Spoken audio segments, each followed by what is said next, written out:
Hello everyone, ট্রান্সলেশনের আরও একটি নতুন ক্লাসে সকলকে স্বাগত। আজ একটি ইম্পর্ট্যান্ট ট্রান্সলেশন প্যাসেজ নিয়ে এসেছি। তো আমরা লাইন বাই লাইন ট্রান্সলেশন করব।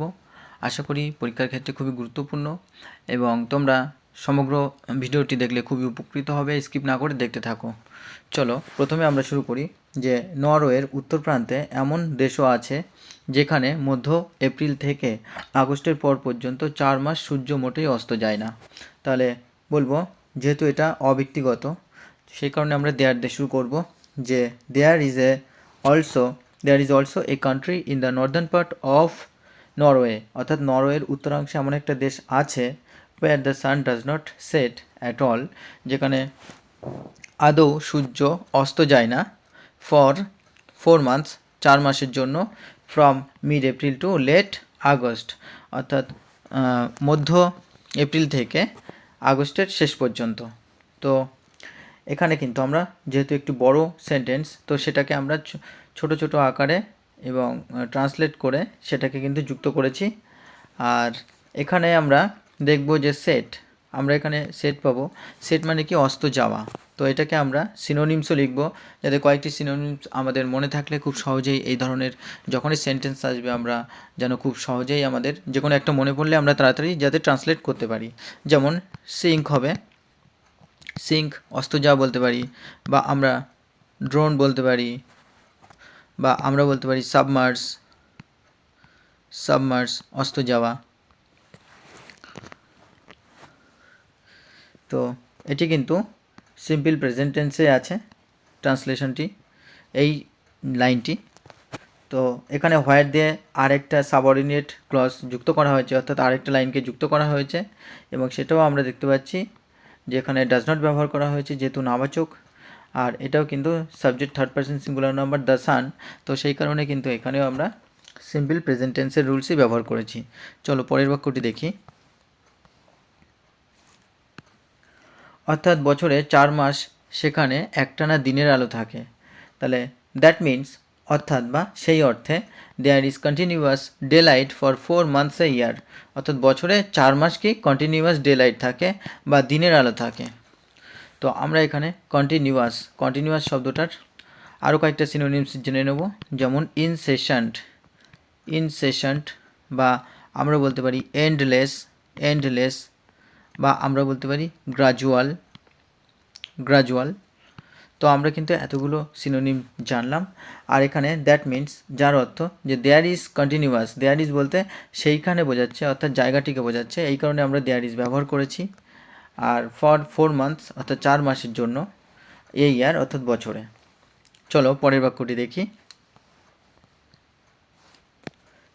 রাত্রির অন্ধকার আধিপত্য বিস্তার করতে পারে না। The darkness of the night can not prevail. তো প্রিভেলের অর্থ কি? প্রিভেলের অর্থ হলো ডমিনেট করা, বা প্রিভেলের অর্থ হলো আধিপত্য বিস্তার করা। তাহলে প্রিভেলকে আমরা বলতে পারি ডমিনেট। আমরা তাহলে ডমিনেটও বলতে পারি বা প্রিভেলও বলতে পারি, আধিপত্য বিস্তার করা। তো দুটো ওয়ার্ডই খুবই ইম্পর্ট্যান্ট, আমাদের জেনে রাখতে হবে। Are the darkness of the night, এটি হচ্ছে কিন্তু এখানে সাবজেক্ট। আর ক্যান নট এখানে কিন্তু মডেল অক্সিলারির কি নেগেটিভ সেন্স ব্যবহার করা হয়েছে, ক্যান নট প্রিভেল, অর্থাৎ আধিপত্য বিস্তার করতে পারে না। ডার্কনেস হচ্ছে অন্ধকারকে বোঝানো হচ্ছে। তো চলো আমরা পরের বাক্যটি দেখি।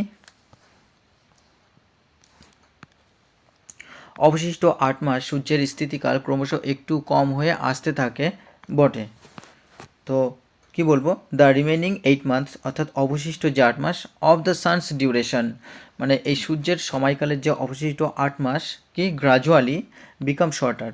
তো এখানে আমরা বিকামস ব্যবহার করিনি কেন? কারণ এখানে কিন্তু the remaining 8 months of the sun's duration, তো এই যে রিমেনিং 8 মান্থস এটাই কিন্তু এখানে সাবজেক্ট।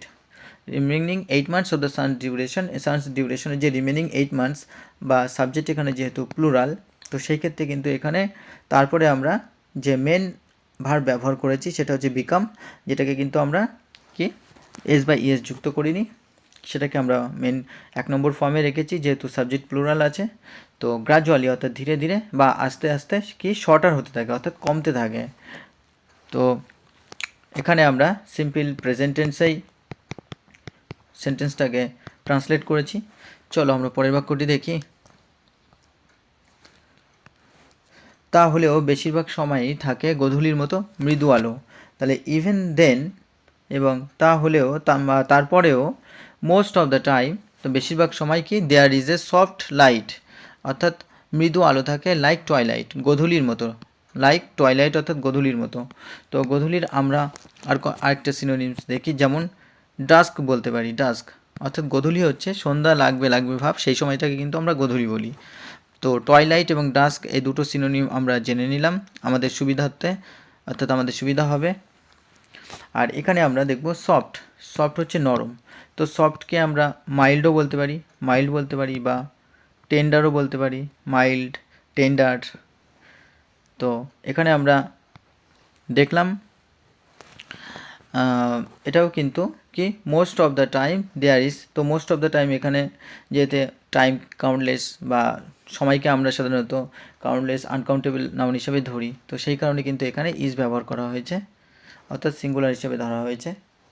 তো এইভাবে কিন্তু আমরা সমগ্র প্যাসেজটি খুব সহজে এবং দ্রুততার সাথে ট্রান্সলেট করে নিলাম। আশা করি তোমাদের ক্লাসটি ভালো লেগেছে, এবং এই ধরনের আরও ভেরি ভেরি ইম্পর্টেন্ট গুরুত্বপূর্ণ ক্লাস পাওয়ার জন্য অবশ্যই যারা চ্যানেলটি প্রথম দেখছো তারা সাবস্ক্রাইব করেছে, পাশে থাকা বেল আইকনটি প্রেস করে রেখো, এবং যারা চ্যানেলের পাশে আছো তাদেরকে অবশ্যই বলবো বেশি বেশি করে তোমরা লাইক করো, শেয়ার করো, যাতে তোমাদের জন্য আরও ইউজফুল ক্লাস আমি আনতে থাকি। তো ধন্যবাদ সবাইকে।